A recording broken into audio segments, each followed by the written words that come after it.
Hi, everyone. I hope you're ready to talk about Microsoft Hybrid Cloud. The first part in this video, three-part video series, is going to be about small business hybrid cloud. If you thought hybrid cloud was only for big companies, you're going to love this. The first in the three-part series. Check it out.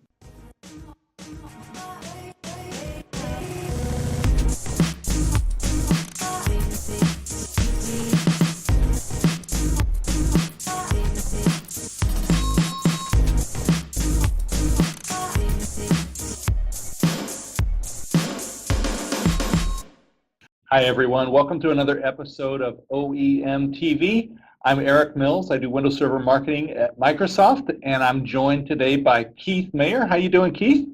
Doing great, Eric. Thanks for having me on the show today. All right. You are welcome. It's going to be a good one. But before we start talking about hybrid cloud, Keith, could you just remind everybody what it is that you do at Microsoft? Sure thing. Yeah, so at Microsoft, I'm a principal technical architect in our U.S. developer experience team. And my focus is working with large independent software vendors, large partners that are building software solutions on our hybrid cloud platform. And so that could be Azure, our public cloud platform. It could be Windows Server and Azure Stack, or it could be a combined mix of those. Nice. Well, we always get really good feedback from people that watch the episodes with Keith. You're an awesome wealth of knowledge, so really happy to have you back on the show. And everyone, we're going to be talking about hybrid cloud today. It's going to be an awesome episode. There's so much to talk about. I want to start just by saying if you have comments about the show, be sure to write those down at the bottom. We respond to all of those comments. And if you want to find more about Windows Server 2016 and some of the other technologies that we're talking about here today, you can go to ORCA. That's the OEM Reseller Community Academy. It's aka.ms/ORCA. There's a link down at the bottom of the show, and you'll be able to see all the videos that we're doing on hybrid cloud and other server topics. So let's dig right into it. First, by talking about the definition of hybrid cloud. And a lot of companies and a lot of people talk about hybrid cloud, and it may mean different things to different people. Keith, what's Microsoft's definition of hybrid cloud? How do we think about it?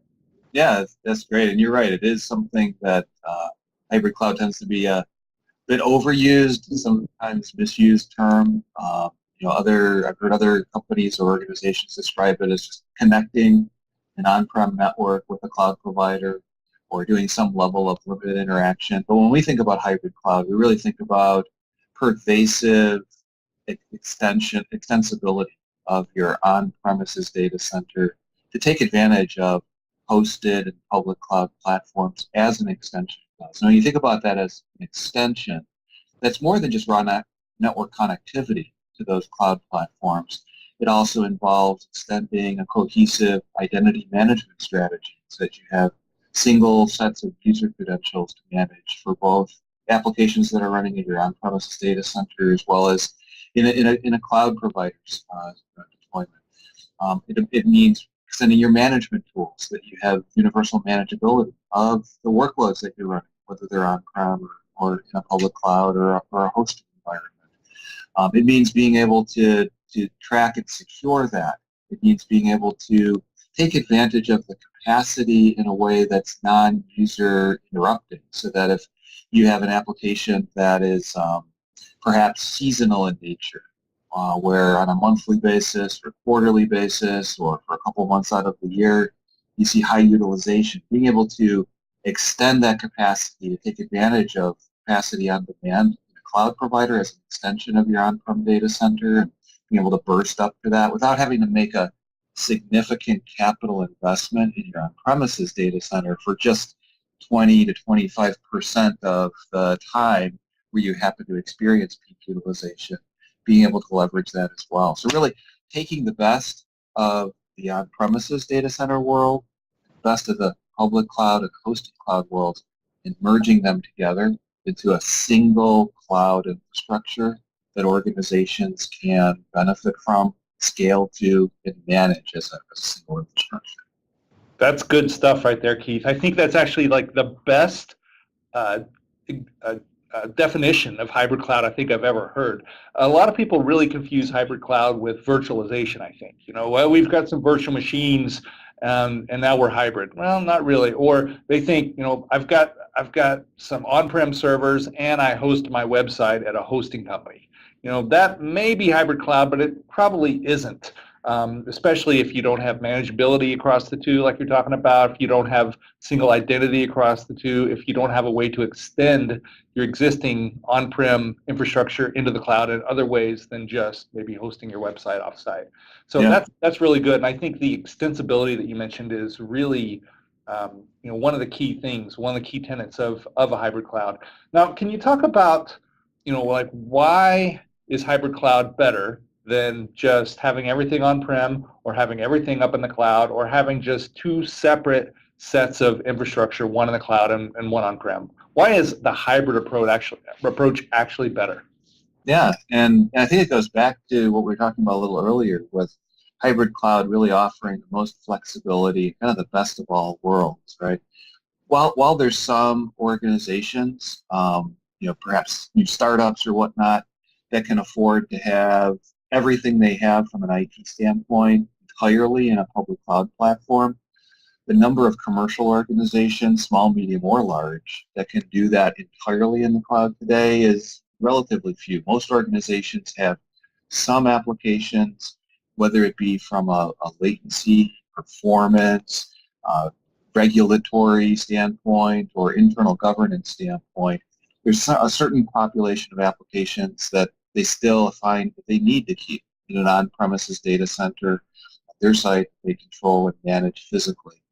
But having said that, there's also a large number of workloads in many organizations that don't really require the cost and expense of a on-premises data center, particularly as organizations look to optimize their capital versus operational expense budgets. A lot of organizations are looking to focus capital expenses for on-prem data centers on those most critical key applications where they have those requirements, and then move or migrate those other applications that are perhaps departmental apps or public-facing apps that are being consumed by users over the internet anywhere, those mobile devices or whatnot, move those out to the public cloud, convert those into an operational expense that you can pay for as you need, and really focus your capital expenses in those core mission-critical line of business applications that you have one of those reasons for keeping in an on-premises data center environment.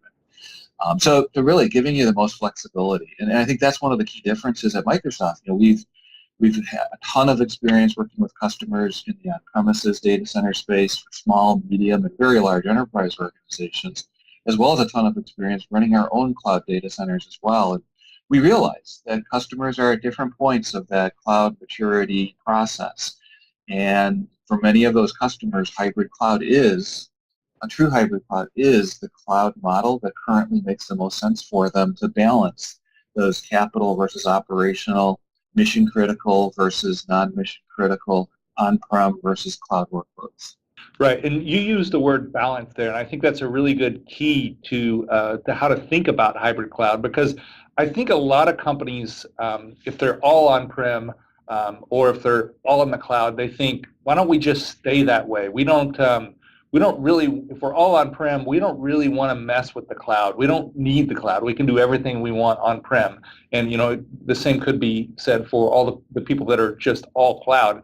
There is an investment that you have to make in order to have that hybrid cloud. And I agree with you that once you have the hybrid cloud, you have the ultimate in flexibility and just control and agility and a way to balance costs versus performance versus reliability, and there are all kinds of trade-offs there, but ultimately once you have that hybrid cloud, you have the infrastructure to really get exactly what you want out of your technology. But let's talk about really just the cost of getting there.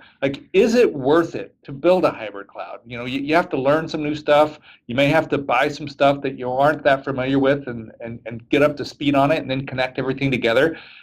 Is it worth the trouble for most companies? Oh yeah, definitely. Whether it's a small, medium, or large organization, the barrier to entry from a pure cost standpoint, capital or operational costs, is getting lower and lower every day. And we've taken some great strides with Windows Server 2016, Windows Server Essentials, both for helping small, medium, and large organizations streamline their path at a very low cost point to begin that process of moving towards a hybrid cloud. But there's also the people costs as well, right? And you bring up some good points on training and new experiences and whatnot. And as an IT professional, a data center architect that's been in the industry for over 20 years, I've deployed very large global data center solutions across 50, 60 different sites on worldwide wide area networks, as well as over the last 10 years been really focused on helping organizations move into a hybrid cloud and public cloud space as well.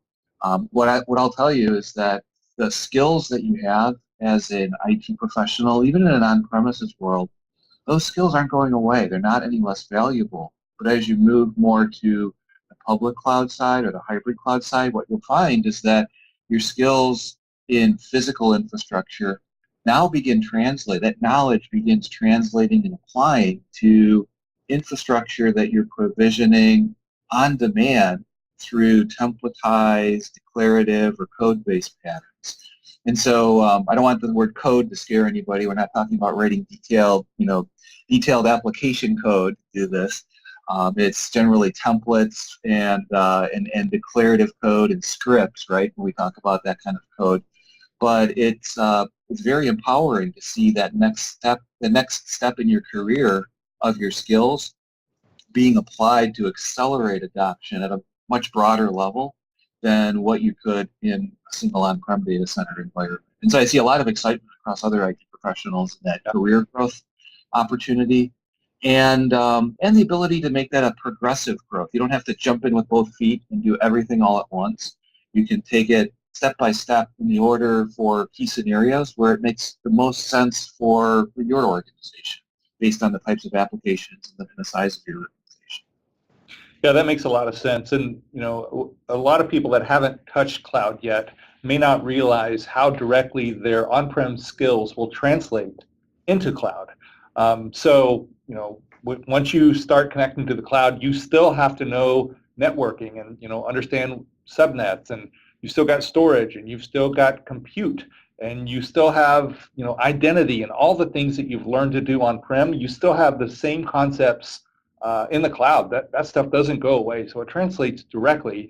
It's just a cloud operating system versus an on-prem operating system, but the core concepts are still there. And all the work that you put in to learn the on-prem stuff is going to translate very well to the cloud, because those are really just the fundamentals of the technology that we use, regardless of whether it's on-prem or cloud. Absolutely, yeah. So well said there. So when companies think about making this leap to the cloud or making this leap to hybrid cloud, often they're not really sure what to buy. And companies have all kinds of different offerings around this. I just wanted to just put in a quick plug for Microsoft Cloud and what you need to buy. The good news is if you have some on-prem servers, you likely have a lot of what you already need because Microsoft doesn't sell cloud stuff separately, or it doesn't sell a hybrid cloud SKU. Really, it's Windows Server on-prem. If you own Windows Server, you have what you need on-prem to start your hybrid cloud journey. It's Azure up in the cloud, and there are several different Azure services that you can buy. If you want some management across the two, it's System Center or it's Operations Management Suite, kind of depending on what you want to do, or possibly both. But that's really it. So you buy Windows Server, you buy some Azure services. If you want management across the two, you buy System Center or Operations Management Suite, and you have what you need. You have the tools you need to really do whatever you want to do, kind of at different scale. So, Keith, you talked about small, medium, and large businesses. Can you dig in a little more detail for each of those? Let's maybe just start with small business. A lot of times a small business may think, cloud and hybrid cloud especially, that sounds complex, and it's not for me. That's only for big companies. But how can a small business take advantage of hybrid cloud? What would that look like? Yeah, definitely. And so for small businesses, what many small organizations find is that in addition to users logging in and accessing resources on their local Windows Server or Windows Server Essentials deployed servers, more and more small businesses also have users that are accessing SaaS-based applications. It could be SaaS-based applications in the Microsoft Cloud, like Office 365, Exchange Online, or SharePoint Online, or OneDrive for Business, or whatnot, or Dynamics CRM, or whatnot, or it could be third-party SaaS applications as well. And one of the key challenges that they find, if they're not moving down that hybrid cloud path, is that identity management. Even in a small organization, very quickly gets out of hand because you don't have a hybrid identity solution in place.